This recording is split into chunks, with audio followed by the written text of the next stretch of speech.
ICC T20 ప్రపంచ cup 2026లో భాగంగా Bharat England మధ్య సెమీఫైనల్ జరిగింది కదా! ఒక ఆసక్తికరమైన సంఘటన చోటు చేసుకుంది. ఇప్పుడు సోషల్ మీడియాలో ఎక్కడ చూసినా ఇదే ఫ న్యూస్ వైరల్ అవుతుందన్నమాట. ఓకే. యెస్. మన భారత జట్టయితే గెలిచేసింది. కానీ ఈ మ్యాచ్‌లో అతిరథ మహారథులందరూ వచ్చేసారు. ఎందుకనంటే భారత్ క్రికెట్ దిగ్గజం సచిన్ టెండూల్కర్ కొడుకైన అర్జున్ టెండూల్కర్ పెళ్ళికి హాజరవ్వాలని చెప్పేసి ఎక్కడెక్కడెక్కడెక్కడో వాళ్ళందరూ కూడా ముంబైకొచ్చారనమాట. అయితే రాత్రి వాంఖేడే మైదానంలో మ్యాచ్‌ని ఆస్వాదిస్తూనే నెక్స్ట్ డే మన మ్యారేజ్‌కి వాటికి రెడీ అయిపోయారు.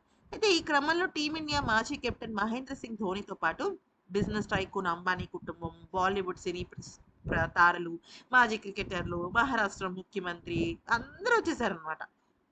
అయితే ఇక పరుగుల వరద పారిన ఈ మ్యాచ్‌లో అభిమానులందరూ కూడా ఉక్కిరిబిక్కిరైపోయారు. అయితే ఇక ఈ క్రమంలో జస్‌ప్రీత్ బుమ్రా బౌలింగ్‌లో ఇంగ్లాండ్ విధ్వంసకర బ్యాటర్ శామ్ కరన్ డిఫెన్స్ చేశాడు. అయితే అదేమైందంటే బంతి పిచ్చయి గాల్లోకి లేవగా బుమ్రా ఫాలో త్రూ అందుకున్నాడు. ఓకే. అంటే ఫాలో త్రూలో అందుకున్నాడు. ఇది క్యాచ్ అని పొరబడిన సాక్షి సింగ్ అంటే మహేంద్ర సింగ్ ధోని భార్య ఎగిరి గంతేసేసి వావ్! ఔట్, ఔట్, ఔట్ అంటూ ఇంక చిన్న పిల్లలాగా అరవడం, కేకలేయడం జరిగింది. అయితే వెనకాలే ఉన్న ధోని ఓయమ్మ అది ఔట్ కాదు. నువ్వు కూర్చో ప్లీజ్ బీ కూల్ అని జెప్పేసి అన్నాడు. దాంతో అది ఔట్ కాదా? అంటూ చాలా దిగులుగా పాపం ఎక్స్‌ప్రెషన్స్ మార్చేసి సైలెంట్‌గా కూర్చుంది. అక్కడ కేవలం ధోని మాత్రమే కాదు అక్కడున్న వాళ్ళందరూ కూడా సాక్షి ఆనందం చూసి ఏమైంది ఈవిడకి? అక్కడ బంప్ పడి కదా బంతి లేచింది. అయినా కూడా ఎందుకని ఇంతలాగా ఈమె అరుస్తోంది, కేకలు వేస్తోంది అంటూ చాలామంది అక్కడ ఉన్న వాళ్ళందరూ కూడా సాక్షి ధోనిని చూసి ఆశ్చర్యపోయారనమాట.